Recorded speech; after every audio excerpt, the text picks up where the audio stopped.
തഴവ ഗ്രാമപഞ്ചായത്തിൽ കർക്കിടക ഫെസ്റ്റ് സംഘടിപ്പിച്ചു. ഗ്രാമപഞ്ചായത്തിന്റെയും CDSന്റെയും നേതൃത്വത്തിലാണ് ഫെസ്റ്റ് നടത്തിയത്. തഴവ ഗ്രാമപഞ്ചായത്തിലാണ് കർക്കിടക ഫെസ്റ്റ് സംഘടിപ്പിച്ചത്. ഗ്രാമപഞ്ചായത്ത് CDSന്റെ നേതൃത്വത്തിലായിരുന്നു ഫെസ്റ്റ്.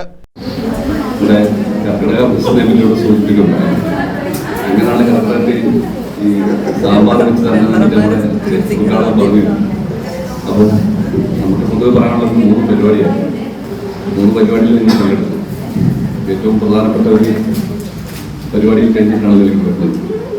പൊതുവെ ഇത്തരത്തിലുള്ള ഒത്തിരി ക്യാമ്പുകൾ ഓരോ പഞ്ചായത്ത് മുന്നേ എടുത്തുകൊണ്ട് നടക്കുന്നുണ്ട്.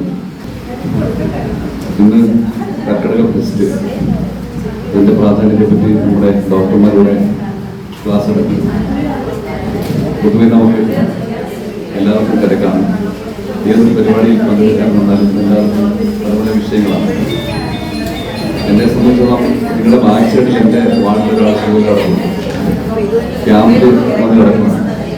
പുള്ളി നാളെ പീരീഡ്സ് കഴിഞ്ഞ ദിവസം ഞാൻ അദ്ദേഹം. ഇതോടനുബന്ധിച്ച് കർക്കിടകക്കഞ്ഞി വിതരണം, ആയുർവേദ മെഡിക്കൽ ക്യാമ്പ് എന്നിവ നടത്തി. Standing committee chairman advocate Ambilikuttan ഉദ്ഘാടനം ചെയ്തു. സ്വർണം വാങ്ങിക്കാനുള്ള അക്ഷയ തൃതീയ പ്രൊമോട്ട് ചെയ്യാറുണ്ട്. എന്തിനാ, ആരാ പ്രൊമോട്ട് ചെയ്യുന്നത്? സ്വർണ്ണം കടക്കാൻ. അതേപോലെ ആയുർവേദ ഡോക്ടർമാർ പ്രൊമോട്ട് ചെയ്യുന്ന സാധനമാണോ കർക്കിടകം? ആണോ? അങ്ങനെയാണോ തോന്നിയിട്ടുള്ളത്?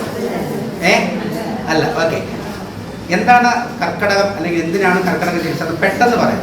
നമ്മുടെ ശരീരത്തിൽ രണ്ട് പ്രവർത്തനങ്ങൾ നടക്കുന്നുണ്ട്. നമ്മുടെ ശരീരത്തിന് ഒരു കമ്പനിയായിട്ട് അല്ലെങ്കിൽ ഒരു ഇതായിട്ട് കണക്കൂട്ടാം. അതിനകത്ത് ആദ്യം നമ്മൾ കഴിക്കുന്ന ആഹാരം ദഹിക്കുക എന്ന് പറഞ്ഞൊരു പ്രക്രിയ നടക്കുന്നുണ്ട് അല്ലേ?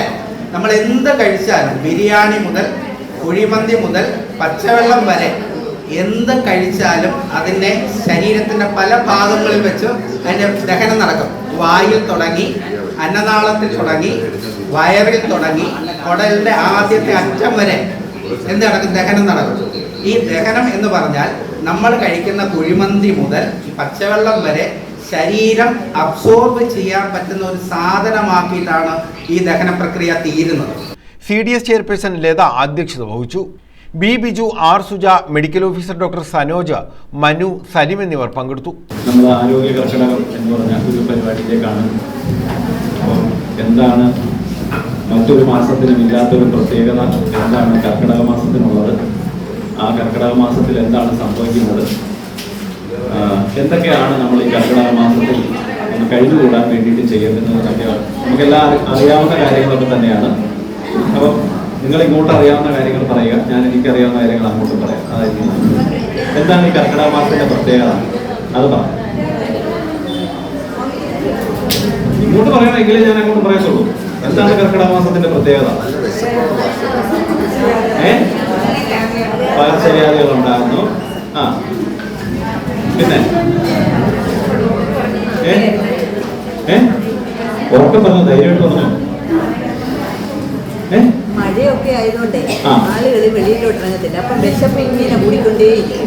വിശപ്പ് വെറുതെ വീട്ടിൽ ഇരുന്ന് ഇങ്ങനെ ഭക്ഷണം ഇങ്ങനെ കഴിച്ചുകൊണ്ടിരിക്കുന്ന, പുറത്തോട്ടൊന്നും ഇറങ്ങുന്ന ഈ ദിവസക്കൂലിക്കൊക്കെ ജോലി ചെയ്യുന്നവർക്ക് പ്രത്യേകിച്ച് അന്ന് പണിയൊന്നും കാണത്തില്ല. ഒക്കെ മൊത്തത്തിൽ ഒരു പഞ്ഞമാസമാണല്ലേ. ക്ഷേത്രങ്ങളിലൊക്കെ പോകുമ്പോൾ ആളുകൾ കൊണ്ടുള്ള പാത്രത്തിന്റെ വലിപ്പവും കൊണ്ടുപോകുന്നതും കണ്ടിട്ടില്ലേ? കഴിച്ചില്ലെങ്കിലും അതൊക്കെ കൊണ്ടുപോകാന്നുള്ളതാണ്. അപ്പൊ അതിന്റെ ഒരു ആരോഗ്യത്തിന്റെ ഭാഗമായിട്ടാണ് ഞാനൊരു തമാശ കൂട്ടി പറഞ്ഞതാണ്. എന്തായാലും ശരി, CDSും നമ്മുടെ ആയുർവേദം എല്ലാം സംയുക്തമായിട്ട് തഴവ ഗ്രാമപഞ്ചായത്തിൽ കർക്കിടകവുമായി ബന്ധപ്പെട്ട് കർക്കിടകക്കഞ്ഞി കുടിക്കാനായിട്ടാണ് നമ്മൾ മറ്റു പരിപാടി മാറ്റി വെച്ചിവിടെ വന്നത്. ഈ വർഷം ഇത് കുടിച്ചില്ല. അതുകൊണ്ട് അത് കുടിക്കാമല്ലോ എന്നുള്ളൊരു ആഗ്രഹം കൂടിയുണ്ട്. എന്തായാലും ഇവിടെ എത്തിച്ചേർന്നിട്ടുള്ള എല്ലാവരെയും പ്രത്യേകമായി അഭിനന്ദിക്കുന്നു. ഇതിൻ്റെ AS ഉൾപ്പെടെയുള്ള ഡോക്ടർമാരെല്ലാം ഉണ്ട്, CDS മെമ്പർമാരുണ്ട്. എല്ലാവരെയും ചില CDS മെമ്പർമാർക്ക് ആയുർവേദ ചികിത്സ അനിവാര്യമാണ്. അവരെ ഇപ്പോഴത്തെ പോക്ക് കാണുമ്പോൾ അവരെ 22 പേരെ ഒരു പ്രത്യേക ചികിത്സാ പദ്ധതി തന്നെ ആവിഷ്കരിക്കേണ്ടതായിട്ടുണ്ട്. 3 കൊല്ലമായിരുന്നു. അപ്പം 1 വർഷം കൂടെ നീട്ടിയപ്പോഴത്തേക്ക് പിന്നെ കൂടുതൽ പ്രയാസത്തിലായിട്ടുണ്ട്. ചില ആളുകൾ എണ്ണിക്കാൻ വയ്യ, ചില ആളുകൾ നിൽക്കുന്നിടത്ത് നിൽക്കുകയാണ്. അപ്പൊ ആദ്യത്തെ ചികിത്സ. News bureau, Thazhava.